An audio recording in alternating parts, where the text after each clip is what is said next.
नमस्कार, स्वागत है आपका प्रज्ञा जी के उल्टा चश्मा चैनल पर। मैं हूं अशोक वानखड़े।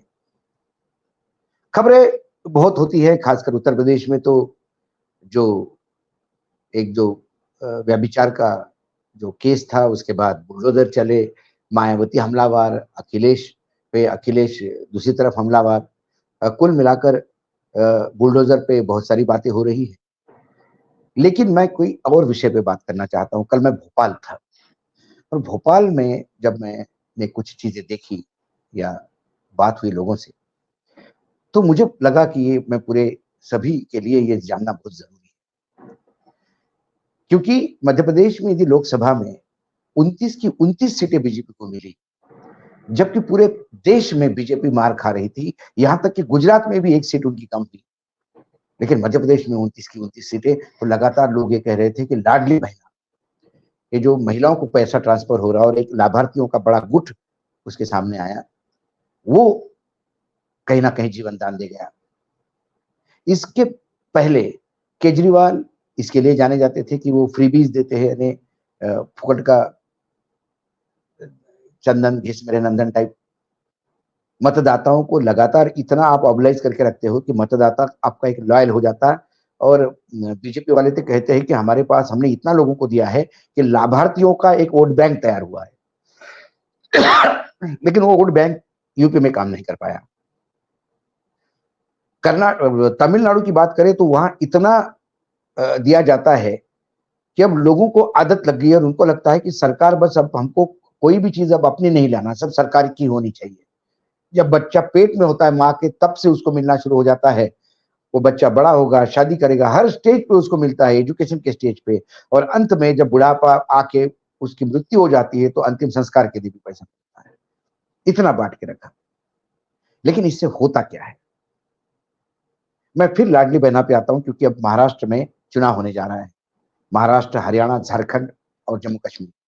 महाराष्ट्र में अपनी पतली हालत देखते हुए एकाएक एनडीए गवर्नमेंट ने वहां लाडली बहना योजना वहां पे भी शुरू की और उसे मास्टर स्ट्रोक बताया जा रहा है। लेकिन लाडली बहना के मायने क्या है और इस पे सही मायने में इम्पैक्ट कैसा होता है, मैं आज एक बेहतरीन कहानी मध्य प्रदेश की ला रहा हूं, क्योंकि वो मध्य प्रदेश में सबसे बड़ा इम्पैक्ट लाडली बहना का माना जाता है। लाडली बहना किसके लिए? महिलाओं को आप पैसा देते हैं, कैश ट्रांसफर है।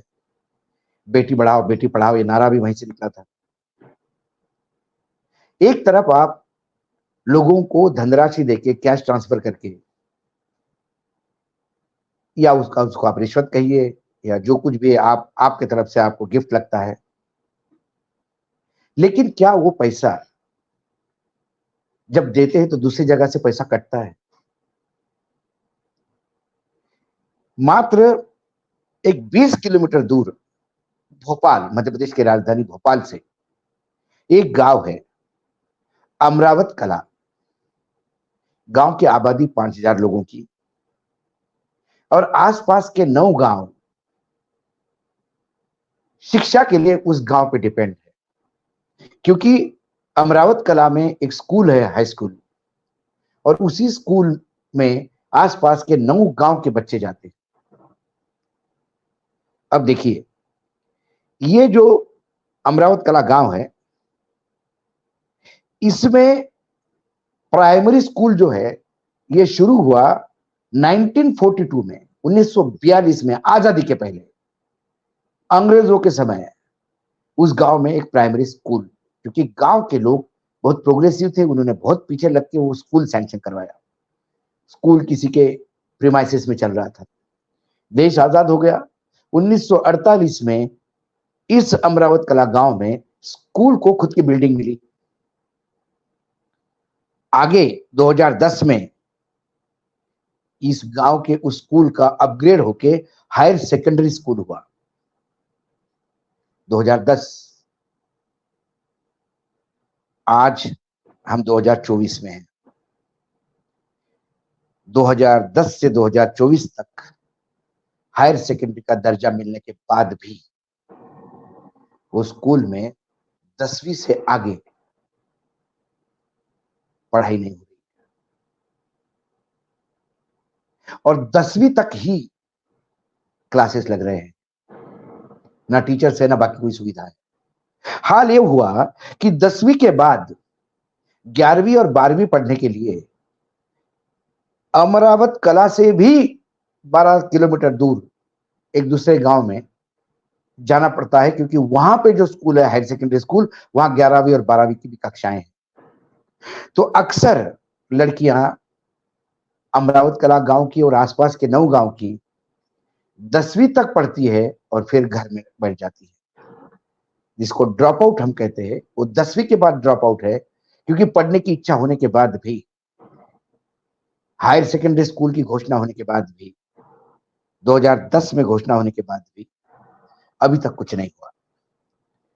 वहां के सरपंच ये कहते हैं कि 2022 में जब हम लगातार पीछे पड़े, हमने ग्राम पंचायत में प्रस्ताव पारित किया, हर नेता के दरवाजे पे गए, हर जगह पे गए, और फिर आखिर में एक फाइल बनी, और वो फाइल शिक्षण संचालय जो होता है, एजुकेशन डिपार्टमेंट, उस एजुकेशन डिपार्टमेंट में वो फाइल 2020 से पड़ी हुई है। आज हम 2024 में हैं। 2022 से 2024 तक उस फाइल पे एक लाइन लिखी नहीं गई, वो फाइल खोली भी नहीं गई। और फाइल ये है कि 2010 में इसको हायर सेकेंडरी स्कूल बनाया गया था। अब वहां 11वीं और 12वीं पढ़ाने के लिए टीचर चाहिए, वहां थोड़े एक्सटेंशन के कमरे चाहिए, क्योंकि सरकार के पास पैसा नहीं। सरकार तनख्वाह भी देती है तो लोन लेके देती है। मतलब ये हालत थी कि सरकार पुरानी गई, केयर टेकर मुख्यमंत्री शिवराज सिंह चौहान, नए मुख्यमंत्री की घोषणा हुई नहीं थी। केयर टेकर मुख्यमंत्री को भी 2000 करोड़ बैंक से फिर लोन लेना पड़ा, क्योंकि तनख्वाह देनी थी। फिर ये पैसा जाता कहां है? लाडली बहना का मध्य प्रदेश में करीब करीब 46,000 करोड़ का बजट है। 1.25 करोड़ महिलाओं को हर महीने पैसा जाता है। 46,000 करोड़ में कितने स्कूल अपग्रेड हो जाते? यदि महिलाओं को सशक्तिकरण करो, महिला को सशक्त करो, उसको शिक्षा दो, अपने पैरों पे खड़ी हो जाए, तो फिर वो भाइयों से भीख नहीं मांगेगी। बहना लाडली तब भी हो सकती है जब वो अच्छा एजुकेशन ले, शिक्षित हो। अशिक्षित रह के या 10वीं तक ही पढ़ाई करके उस बहना को आप लाडली कहेंगे, पैसा देंगे, लेकिन वो अपने भाई को कोसेगी जो पैसा दे रहा है कि तूने मुझे भीख पे जिंदा रखने के लिए मजबूर किया, क्योंकि मुझे पढ़ने का अवसर नहीं दिया। अब कैसी कैसी योजनाएं हैं, आपको ताज्जुब लगेगा। एक और है गांव की बेटी योजना। ये गांव की बेटी, अब गांव की बेटी योजना में जो 12वीं पास करती है लड़की, प्रथम प्रथम श्रेणी में, और किसी कॉलेज में जाती है या इंजीनियरिंग या मेडिकल में दाखिला लेती है, तो जो ऑर्डिनरी कॉलेज में जाती है, दूसरे कोर्सेज, इंजीनियरिंग और मेडिकल छोड़ के दूसरे कोर्सेज करती है, उसको 500 रुपए महीना 10 महीने के लिए दिया जाता है, यानी 5,000 रुपए का वो अनुदान, गांव की बेटी योजना के तहत। और जो इंजीनियरिंग में जाती है उसको 750 रुपए महीना मिलता है, जो कुल मिला के 10 महीने में 7,500 होता है। ये गांव की बेटी योजना ही फ्लॉप है, इसे कोई मतलब ही नहीं है, क्योंकि बेटियां पढ़े तो सही 12वीं तक, 10वीं के बाद ही आप उनको घर बैठने का इंतजाम करते हैं। अब कुछ दर्शक कहेंगे कि भाई 10 किलोमीटर दूर जाने में क्या हर्ज है? ये जो 9 गांव जुड़े हुए हैं अमरावत कला में, वो एक एक 2-2 3-3 किलोमीटर की दूरी पे है, लेकिन नजदीक वाला हाई स्कूल 10 किलोमीटर दूर पे जाना पड़ता है। आज के समय कौन अपने बेटी को 10 किलोमीटर दूर लेके जाएगा, जहां रोड नहीं है, कीचड़ के समय पता नहीं है, घर, यहाँ गई हुई बेटी वापस आएगी कि नहीं आएगी, क्योंकि महिलाओं के अत्याचार के मामले में मध्य प्रदेश आज भी नंबर 1 है। यदि क्राइम ब्यूरो का रिकॉर्ड देखा जाए तो चाहत होते हुए भी गांव की बेटी 12वीं नहीं पढ़ सकती, इस योजना का फायदा नहीं उठा सकती। और 2022 से लेकर 2024 तक और 2010 से जब उनको 14 साल पहले जब हायर सेकेंडरी मिला, तो 2014 से तो यकीनन बीजेपी की सरकार थी, बीच में 1.5 साल के लिए कांग्रेस की आई। लेकिन जो हमारे मामा हैं शिवराज सिंह, जो अभी एग्रीकल्चर मिनिस्टर बने हैं केंद्र में, पूरा प्रदेश उनको मामा कहता है, क्योंकि ये योजना उनकी थी, लाडली बहना। तो इन मामा ने बहनों का भला करने के चक्कर में अपने भांजियों के स्कूल के अधिकार पे तलवार चलाई। यदि मैं ये कहूं तो अतिशयोक्ति नहीं। इसीलिए जब सरकार योजनाओं के तहत पैसा देती है तो सरकार में रहने वाले नेता मंत्री अपनी प्रॉपर्टी बेच के नहीं लाते। उसी बजट में से पैसा निकाल के ये कैश ट्रांसफर किया जाता है। लेकिन वो कैश यदि सही जगह निवेश होता, उसका सही उपयोग होता, तो आज अमरतला गांव और उसके आसपास के 8-10 गांव की बच्चियां 10वीं के बाद घर नहीं बैठती। मैं भोपाल गया, मैंने ये देखा, मेरी आंखें खुल गई।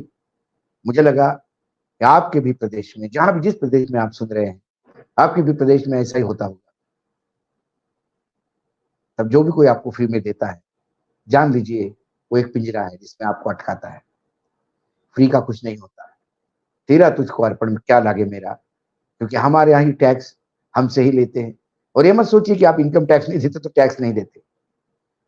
आप सांस भी लेते हैं भारत में तो टैक्स देते हैं, इतना याद रखिएगा।